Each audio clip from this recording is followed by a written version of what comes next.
Let's make chicken souvlaki. Want some? Okay, let's get to work. We're going to start by cleaning our chicken and just trimming it up a little bit as well. Now, chicken souvlaki, you can decide if you'd like to dice it, cube it, go in strips. It's certainly your choice, whatever your preference is.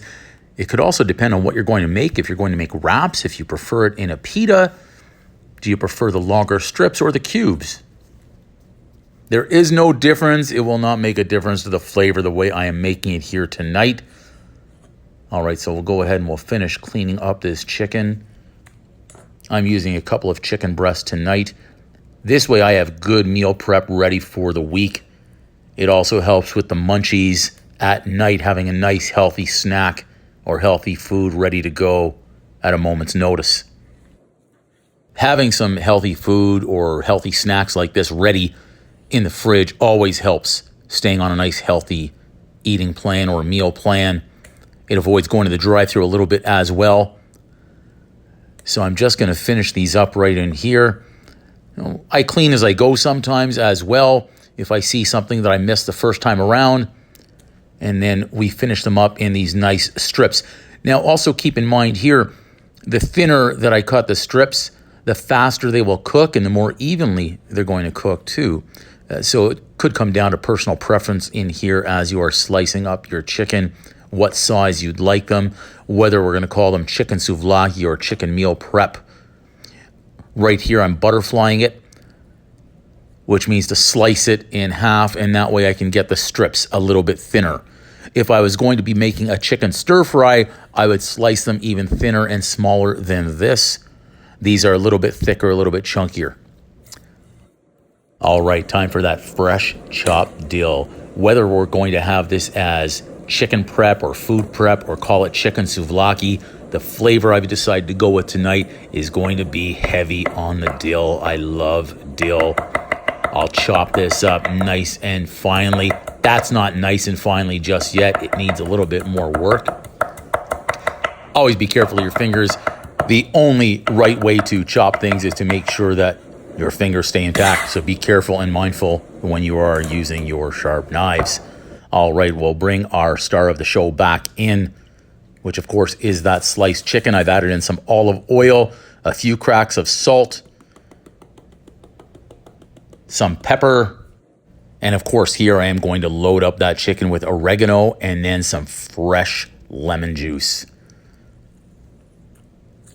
Great flavor combinations here.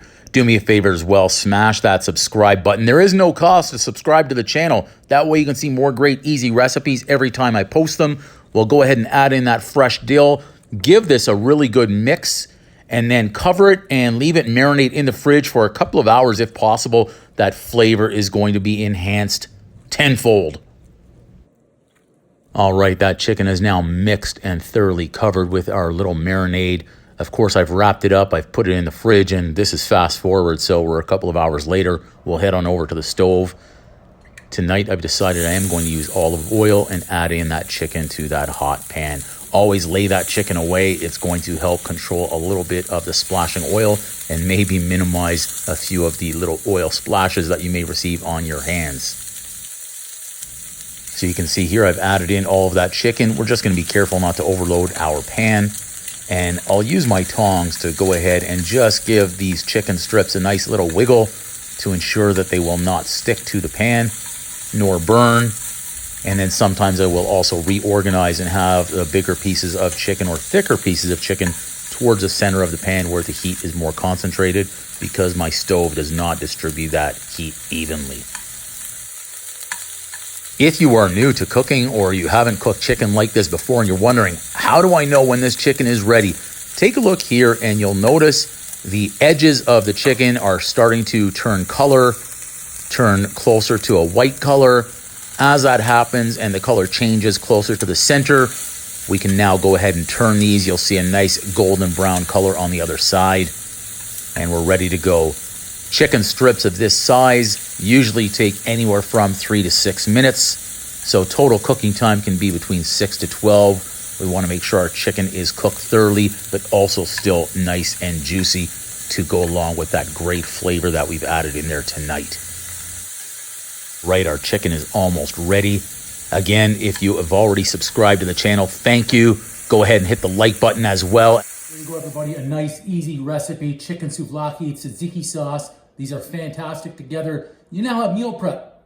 Whether it lasts you a couple of days or a week, you can go in the fridge and take this out when you're feeling that craving that you want a nice, healthy snack. This is one of them. Fantastic. Let's give it a try. Look, nice, beautiful steaming chicken. Nice tzatziki sauce.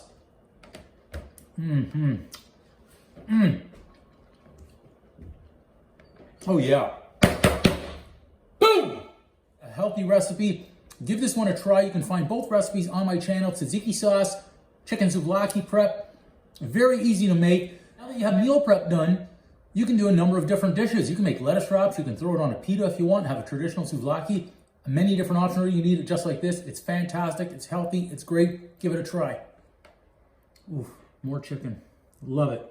Tzatziki. I missed. Oh yeah.